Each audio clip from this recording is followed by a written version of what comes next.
नमस्कार छात्रों। आई agriculture job अड्डा में आज मैं स्नातक जो हमारे फ्रेशर्स हैं उनके लिए बिहार में कुछ रेगुलर पोस्ट निकली हैं और काफ़ी ज़्यादा पोस्ट हैं, तो इसके डिटेल्स मैं आपके साथ शेयर कर रहा हूँ। मैं डिटेल्स का ही वीडियो आपके साथ शेयर कर रहा हूँ, बाकी डिटेल्स आपको वेबसाइट से ही देखने होंगे क्योंकि बिहार पीएससी के द्वारा विज्ञापन जारी कर दिया गया है।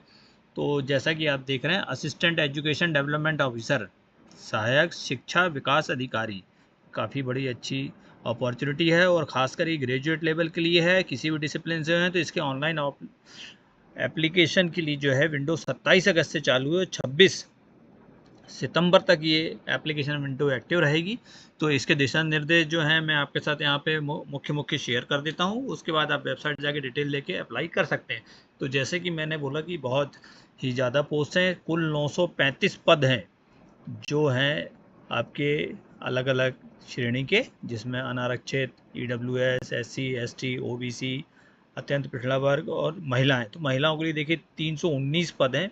इस प्रकार 935 में से 319 पद विभिन्न श्रेणियों में महिलाओं के लिए आरक्षित किए गए हैं।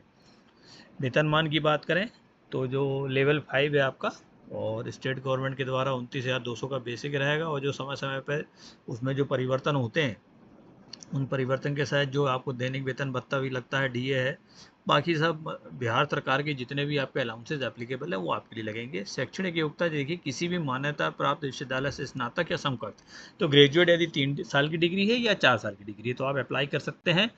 उम्र की सीमा की बात करें, यदि मिनिमम एज लिमिट 21 साल और अधिकतम जो है अनरिजर्व कैटेगरी के लिए 37 वर्ष, ओबीसी के लिए और अनरिजर्व महिला के लिए 40 वर्ष, एससी एसटी के लिए 42 वर्ष। जो ये आयु सीमा में छूट संबंधी डिटेल हैं तो वो नोटिफिकेशन और यदि आपको दिया है, और यदि आप कोई बिहार सरकार के नियमित सेवक है तो 5 साल की छूट दी जाएगी। तो जिनको यदि छूट की आयु में छूट संबंधी अधिक जानकारी चाहिए तो उस नोटिफिकेशन में देख सकते हैं। मोटे तौर पे मैंने आपको बता दिया कि आपका जो है ये 21 वर्ष और 37 वर्ष जनरल कैटेगरी के लिए, डिफरेंट कैटेगरीज में थोड़ा सा उम्र की अधिकतम सीमा में छूट दी गई है। चयन प्रक्रिया की बात करें तो एक आपकी लिखित परीक्षा होगी जो कि टोटल ऑब्जेक्टिव बेस्ड होगी, इसमें इंटरव्यू नहीं है, और इसमें एग्ज़ामिनेशन के आधार पर ही सीधे आपको जो है इंटरव्यू नहीं होगा, और एग्ज़ामिनेशन के बेस में मेरिट लिस्ट के हिसाब से जो है आपको क्वालिफाई करना होगा। और लिखित परीक्षा में जो शामिल होंगे तो सामान्य वर्ग के उम्मीदवार को 40%, ओबीसी को 36.5, अत्यंत पिछड़ा वर्ग को 34, एससी एसटी महिलाओं और हैंडीकैप्ड को 32% न्यूनतम अर्हतांक प्राप्त करना अनिवार्य है। ये मिनिमम क्वालिफाइंग मार्क्स मैंने आपको बता दिए। जो आपके क्वेश्चन पेपर आपका ऑब्जेक्टिव टाइप है उसका सिलेबस या पैटर्न जो होगा देखिए, तो उसमें 3 सेक्शन अलग अलग हैं। पहला रहेगा आपका सामान्य भाषा का, जिसमें सामान्य अंग्रेजी के 30 अंक के पेपर हैं। उसी में दूसरा जो है सामान्य हिंदी 70 अंक का, दोनों ऑब्जेक्टिव टाइप होंगे, 100 क्वेश्चन होंगे, 2 घंटे में करना होंगे। सामान्य अध्ययन का ऑब्जेक्टिव टाइप 100 क्वेश्चन 2 घंटे में, जनरल एप्टीट्यूड का 100 क्वेश्चन 2 घंटे में। इस प्रकार से 300 अंक के पेपर है, और 1/3 मार्क जो है नेगेटिव मार्किंग भी उसमें रखी गई है। आरक्षण जो है एज पर जो हॉरिजेंटल आपका रिजर्वेशन है वो मैंने पहले स्लाइड में बता दिया था, लेकिन जिन उम्मीदवारों का स्थायी निवास बिहार राज्य में है, बिहार के मूल निवासी हैं, उनको ही आरक्षण होगा।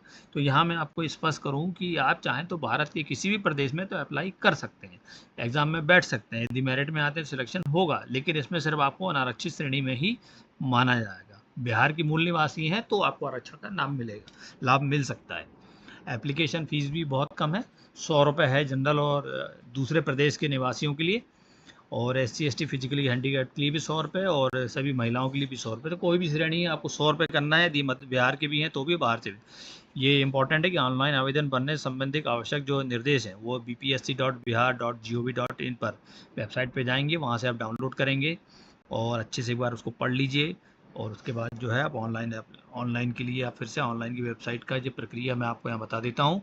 bpsconline.bihar.gov.in पर आपको वन टाइम रजिस्ट्रेशन करना होगा, और जब आप वेबसाइट खोलेंगे, अभी थोड़ा सा वेबसाइट का सर्वर स्लो है तो टाइम लग रहा है, तो ऑड आवर्स में इसको खोलेंगे जल्दी रिस्पांस मिलेगा। न्यू यूज़र रजिस्ट्रेशन बटन पर क्लिक करिए, और यदि एक बार रजिस्ट्रेशन हो गया तो बिहार पीएससी किसी भी विज्ञापन में हमेशा आपके लिए उपयोगी रहेगा। और ओटीआर करने का मतलब इस परीक्षा के लिए रजिस्ट्रेशन नहीं हुआ, ओटीआर करने के बाद आपको जाके फिर से आवेदन करना होगा, और वन टाइम रजिस्ट्रेशन जो कराया है वो यदि नए पोर्टल में नहीं है तो फिर से कराइए उसको। इसको आप डिटेल में एक बार अच्छे से पढ़ लीजिए। ऑनलाइन आवेदन के डैशबोर्ड तक पहुंचने के लिए अभ्यर्थी को अपना मोबाइल नंबर, ईमेल आईडी और पासवर्ड से जो है लॉगिन करेंगे, और सभी जानकारी को आप वही भरना है जो आपके मूल दस्तावेज़ों में दर्ज है। सबसे इम्पॉर्टेंट ये है कि जैसे प्रोफाइल क्रिएशन करना है तो पहले में व्यक्तिगत जानकारी, फिर दूसरे में पता संबंधी, तीसरे में अन्य जानकारी, चौथे में क्वालिफिकेशन, फिर अनुभव संबंधी जानकारी, और छठवें पे आपको फ़ोटो सिग्नेचर जो है वो अपलोड करना है। यहाँ एक चीज़ है कि आप जब ऑनलाइन आवेदन भर लें अंतिम रूप से जो फाइनल है, और जब सबमिट करते हैं तो उसी समय जाएँ अपने माई अकाउंट टैब पर, और व्यू ऑप्शन क्लिक करने पर जो एप्लीकेशन आपने सबमिट की है उसका प्रिंट आपको मिलेगा। वहाँ से उसकी 2 कॉपी आपको डाउनलोड करना है, उसको संभाल के रखना, 2 हार्ड कॉपी का प्रिंट भी निकालना है जो आपको भविष्य में काम आने वाला है। तो ये सब इंपॉर्टेंट इंस्ट्रक्शंस मैंने आपको बता दिए हैं। और यदि आप चाहते हैं कि आप बिहार प्रदेश में ये असिस्टेंट एजुकेशन डेवलपमेंट ऑफिसर में अप्लाई करना चाहते हैं तो वेबसाइट पे जाइए, नोटिफिकेशन डाउनलोड करिए, ऑनलाइन अप्लाई करिए। जय हिंद, जय भारत।